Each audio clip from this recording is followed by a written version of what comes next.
Este é mais um momento para explicação da palavra de Deus. O texto base para nossa reflexão está na carta de Paulo aos Romanos, capítulo 11. O tema que consideramos central para este capítulo é que Deus tem um plano para Israel. Se nós observarmos a história do povo de Israel, nós vamos entender que esse povo é um milagre. Porque ninguém na história da face da terra passou pelo que Israel passou. Nós vamos lembrar desde o reino de Israel e o reino de Judá, eles foram cativos respectivamente para a Síria e para a Babilônia, mas Deus preservou o remanescente. E eles voltam do exílio, mas no ano 70 depois de Cristo, nós vamos ver que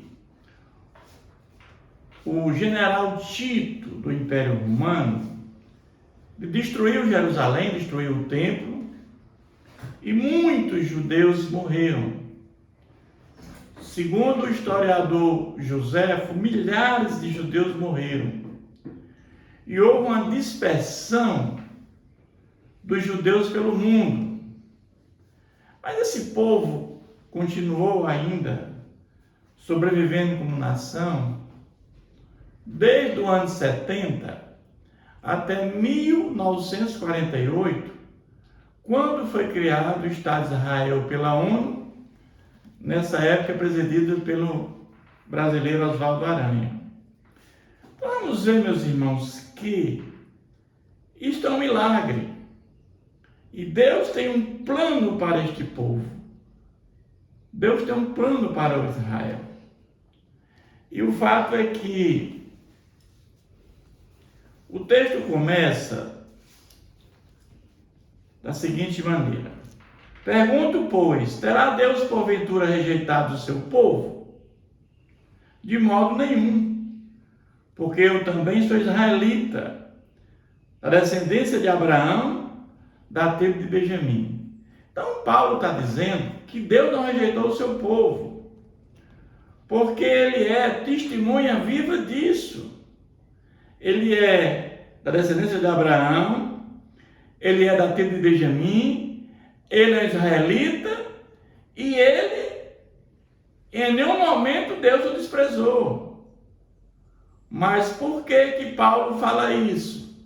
Porque Paulo teve um encontro com Jesus e Paulo colocou a fé em Jesus como Jesus fosse o Messias que virias. E na realidade Jesus é o Messias que veio.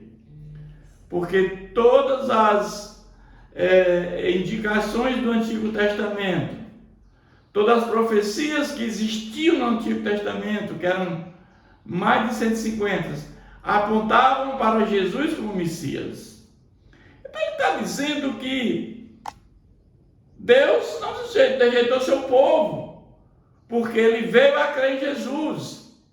Mas aquele povo da qual Jesus veio, rejeitaram Jesus. Mas ele também vai falar do exemplo de Elias.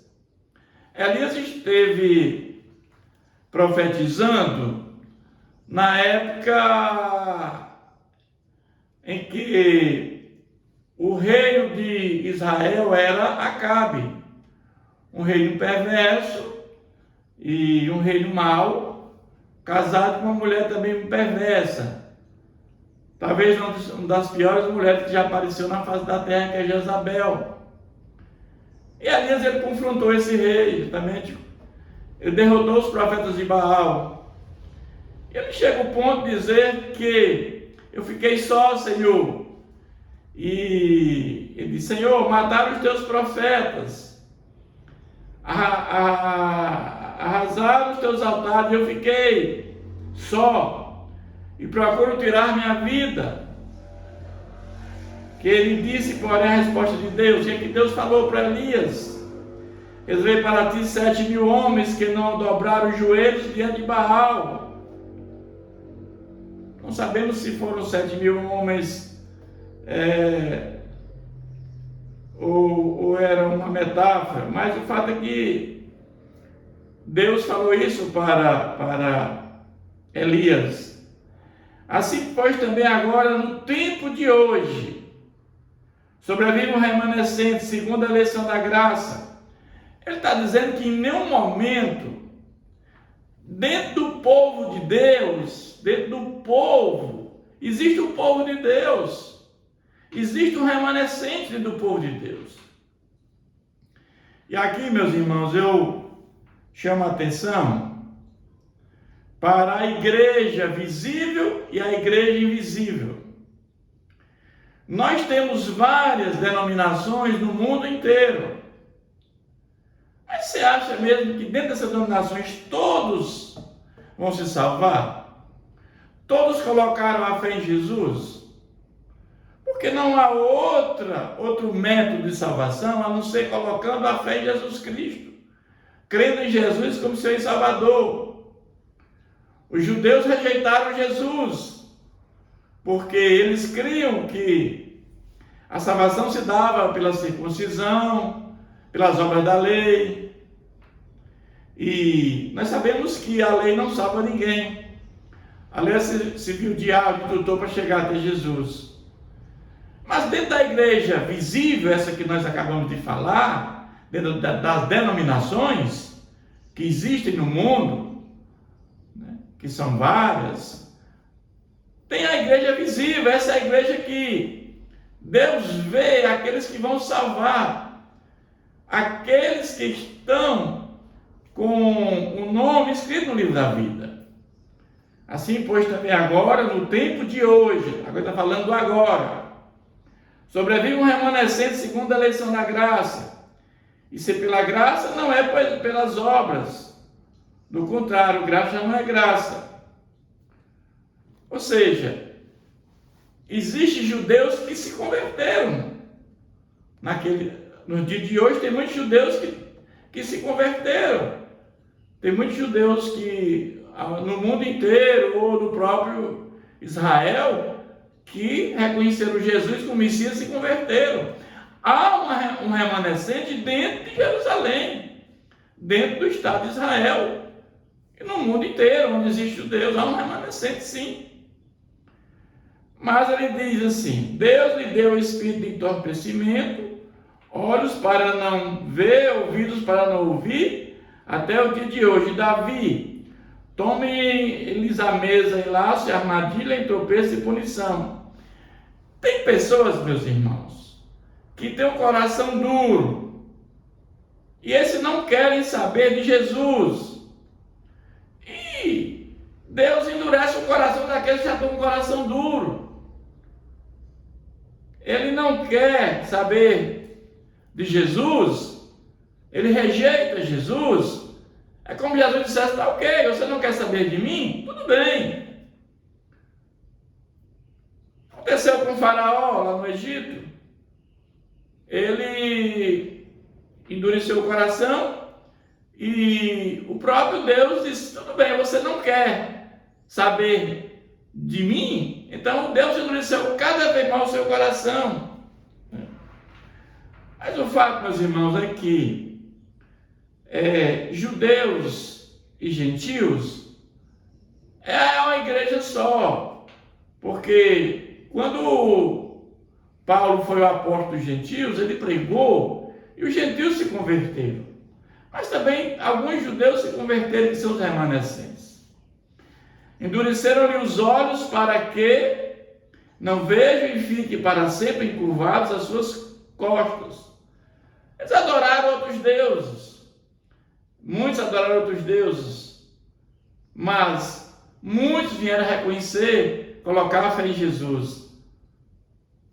Mas agora ele vai falar que a rejeição de Israel não é final, Por isso nós vamos aqui falar que Deus tem um plano para Israel, para o povo de Israel. Pergunto, pois, porventura, tropeçaram para que caíssem? De modo nenhum. Mas pela sua transgressão veio a salvação aos gentios para pô-los em ciúmes. Vamos entender essa passagem aqui, meus irmãos. Quando é anunciado o Evangelho de Jesus Cristo, os judeus, eles rejeitaram Jesus, a sua maioria. Mas Jesus, ele veio para aqueles que eram seus, que eram judeus. Eles rejeitaram Jesus. Mas aí os gentios, aqueles homens, eles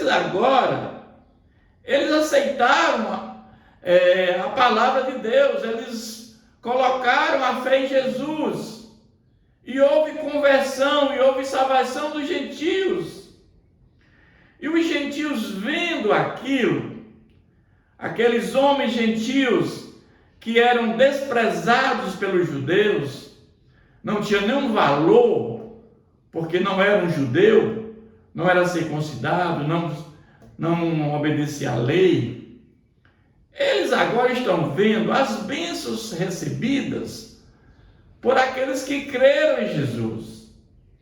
Quando nós, meus irmãos, andamos em comunhão com o Senhor Jesus, quando nós recebemos o Espírito Santo e somos regenerados, justificados pela fé em Jesus, somos adotados pela família de Deus e andamos num processo de santificação, esperamos a glorificação um dia.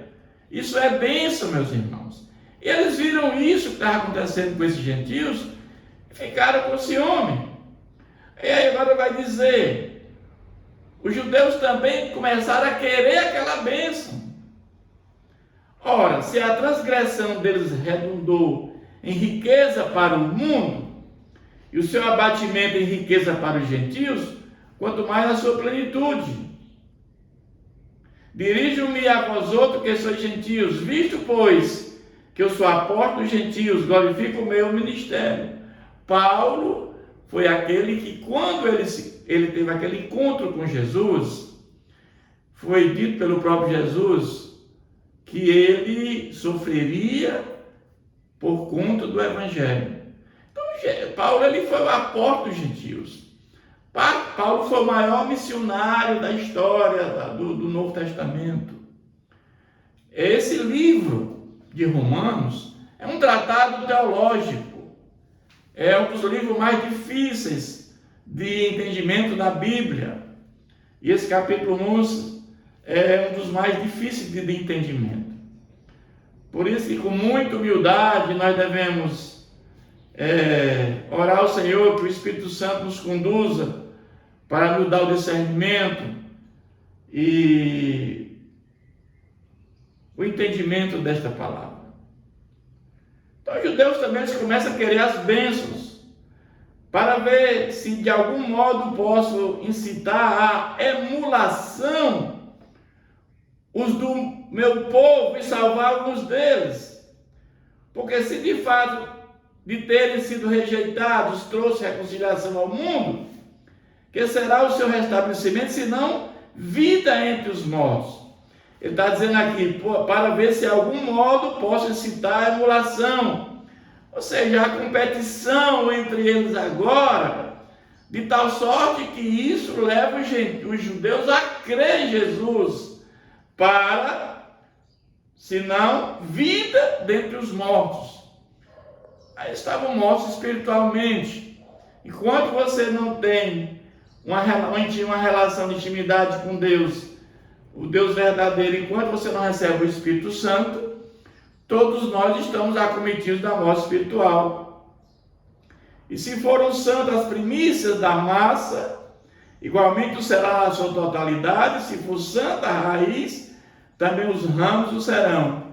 Aqui ele vai falar de uma questão muito interessante, meus irmãos. Ele vai falar da oliveira, aquela oliveira pura e a oliveira brava. Porque os gentios eram a oliveira brava E os judeus é aquela oliveira pura. Ele diz, e se foram santas, ele diz, e se porém alguns dos ramos foram quebrados, e tu sendo a oliveira brava, que é a oliveira brava, os gentios, foste enxertado em meio deles, se tornaste participante da raiz da seiva da oliveira. Ou seja, os judeus passam a ser enxertados naquela oliveira. Ele agora está participando da raiz da seiva da oliveira pura. Não te glories contra os ramos, porém, se te gloriares, sabes que não és tu que sustenta a raiz, na raiz a ti. Então aqui ele faz aqui uma advertência, que os gentios por agora têm essa relação com Deus, eles reconheceram o Messias, que Jesus era o Messias, e agora eles que era a oliveira brava, foram enxertados na oliveira verdadeira, eles agora não devem se orgulhar sem ensoberbecer, por ter este gozo agora, através essa participação gloriosa em Cristo Jesus. Então nós temos que ter o cuidado, meus irmãos, de ter o cuidado com os nossos irmãos judeus, porque nós sabemos que até o dia de hoje, muitos judeus não creem em Jesus, que Jesus era o Messias prometido.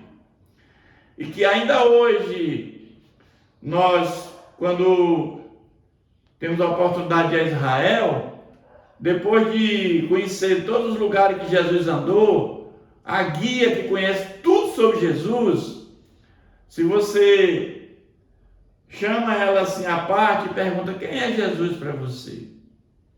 Ela vai dizer, Jesus é um profeta. Então ainda hoje os judeus, eles esperam por esse Messias que haveria de vir. Mas qual é a lógica disso, meus irmãos? Se o Messias ele viria naquela época para tirar o povo daquela opressão, do jugo daqueles romanos que oprimiam o povo, dos babilônicos, dos romanos e tantos outros, isso já acabou. Hoje, Israel é um Estado independente. Não há mais nenhum sentido nisso, do Messias vir para libertar o povo daquela opressão. Mas ele continua dizendo o seguinte, que bem, pela sua incredulidade foram quebrados, tu, porém, mediante a fé, estás firme, não ensoberbeça, mas tema. Ou seja, fica firme e olhe para aquele seu irmão com amor, com carinho. Porque se Deus não poupou os ramos naturais, que eram os judeus, ele não poupou, também não te poupará. Não te poupará. Então considerai, pois, a bondade e a severidade de Deus, para com os que caíram, severidade. Quais são os que caíram? Os judeus. Para aqueles que não colocaram a fé em Jesus, para aqueles que não acreditaram que Jesus era o Messias, severidade. Mas para contigo, aos gentios que colocaram a fé em Jesus, que creram que Jesus era o Messias, bondade. Bondade de Deus. Se nele permaneceres de outra sorte também, tu serás cortado. Aqui Jesus, o texto Paulo fala de uma coisa muito interessante, meus irmãos. É a questão da perseverança. Você tem que perseverar na fé. Nós não podemos relaxar, vigiar e orar a todo instante. A palavra de Deus diz que o inimigo anda ao nosso derredor, querendo nos devorar. O mundo inteiro jaz no maligno. Vivemos num mundo decaído pelo pecado.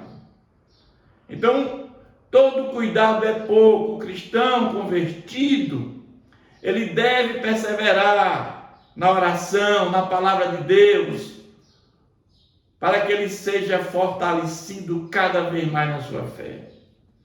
Mas ele continua dizendo isso também, se não permaneceram na incredulidade, serão enxertados, pois Deus é poderoso para os enxertar de novo. Pois, se fosse cortado de que por natureza é na oliveira brava, e contra a natureza enxertado em boa oliveira, quanto mais não serão enxertados na sua própria oliveira aqueles que são ramos naturais. Vamos entender isso aqui. Os judeus que rejeitaram, que foram cortados, Deus vai dar uma segunda chance. Eles são enxertados na sua própria oliveira, que é a oliveira boa, que são os judeus. Então há esse tempo, né? Quando o texto diz que a rejeição de Israel não é final. Deus tem um plano para Israel. Porque Jesus é um judeu, Jesus nasceu naquela região. Mas ele vai falar agora que o último desígnio de Deus é a misericórdia para com todos. Evidentemente, quando ele fala todos, nós entendemos que falando de uma circunvizinhança, não na sua totalidade.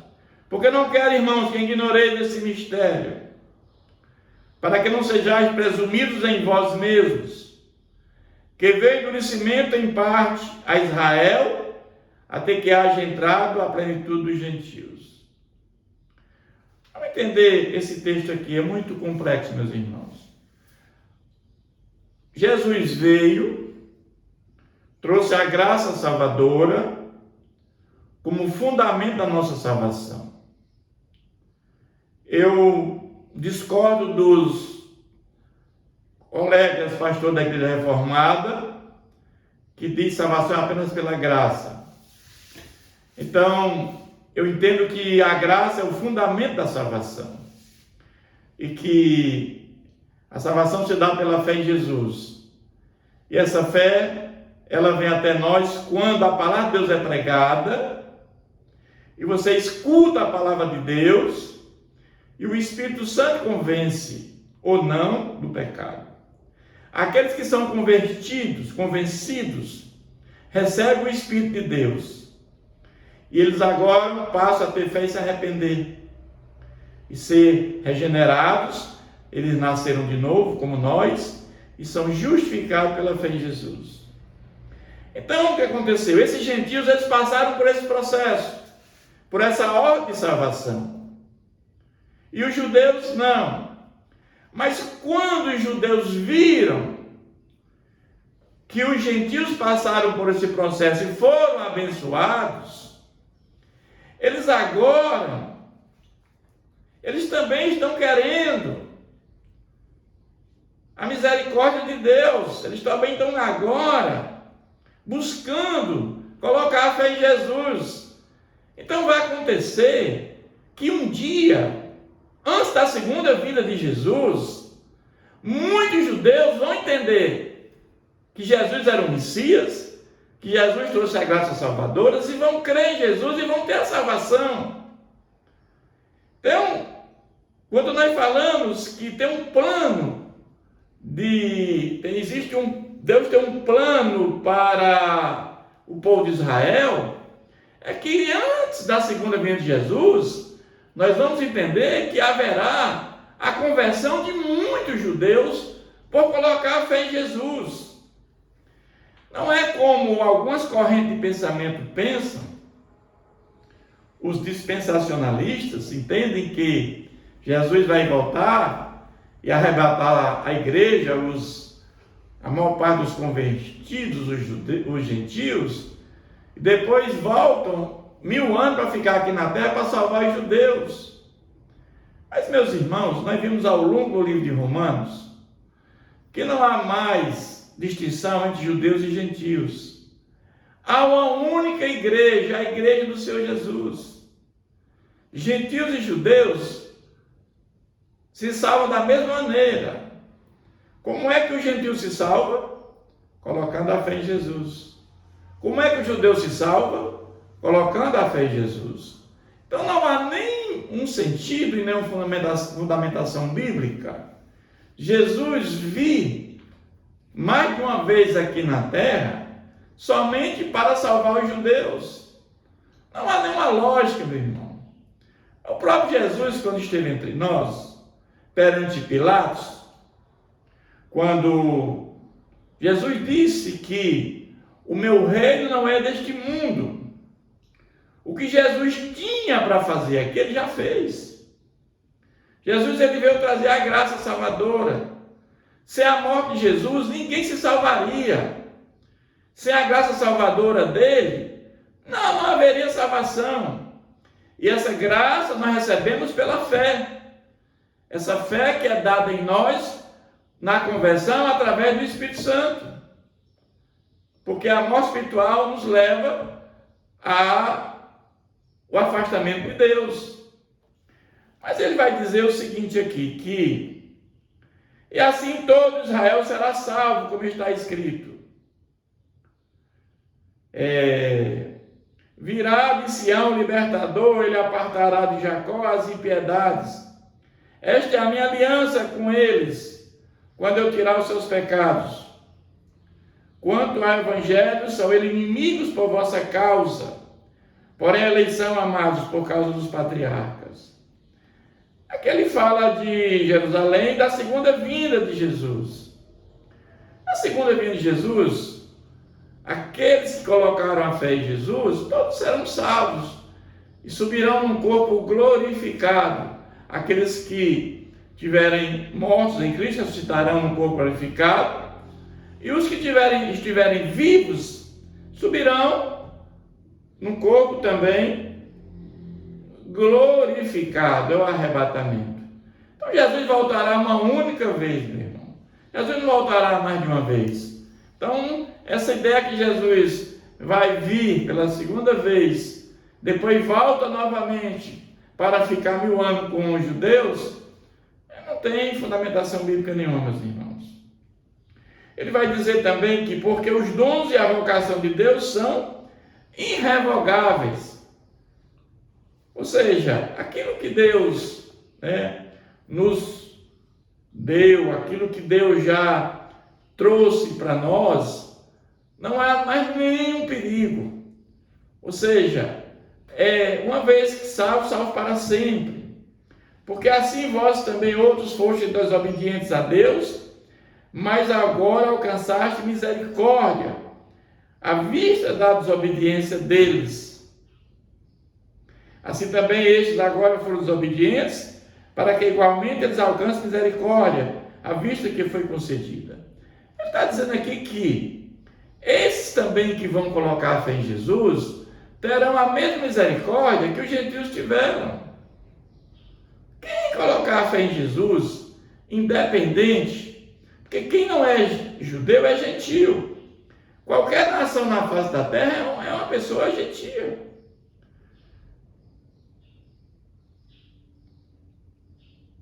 Porque Deus a todos encerrou na desobediência a fim de usar misericórdia para com todos. Todos aqui se referem a judeus e gentios.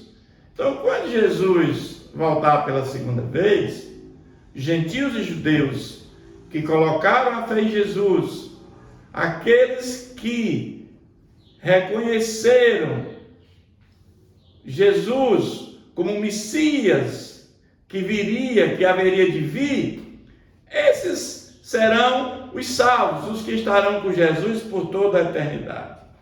Mas ele vai concluir esse capítulo dizendo da maravilhosa sabedoria dos desígnios divinos.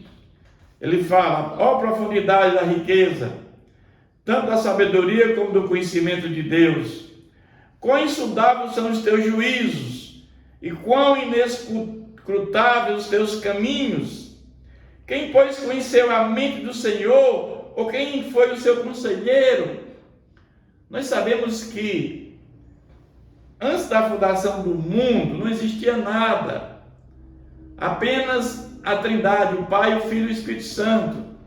Então Deus, Ele é o Senhor de tudo. Ele é quem nos traz toda a consciência, Ele é quem nos traz toda a sabedoria, Ele que traz. Ele é o Senhor de tudo, porque dele, por meio dele e para ele são todas as coisas. A ele, pois, a glória eternamente. Amém. Meus irmãos, Deus, ele tem atributos que ele não comunicou a ninguém. Deus é onisciente, onipotente, onipresente, imutável, não tem princípio nem fim. Esses atributos só Deus tem. Mas ele comunicou a nós alguns atributos, como misericórdia, amor, sabedoria, bondade. Então, por isso que nós somos a imagem e semelhança de Deus, porque Deus comunicou para nós alguns dos seus atributos. Então, esse texto ele é muito rico, porque quando nós olhamos para Israel, o que aconteceu com essa nação, e ela ainda hoje, ela conseguiu sobreviver durante quase 1800 anos, coisa que nenhuma nação na história da humanidade conseguiu, é porque Deus tem um plano para essa nação, porque o próprio Jesus é um judeu. E eu creio que, antes da segunda vinda do Senhor Jesus, Israel, o povo de Israel, vai crer que Jesus era o Messias prometido, e vão colocar a fé em Jesus, e vão ter salvação e vida eterna. Esse é o plano, né, que existe para Israel. Que Deus continue nos abençoando.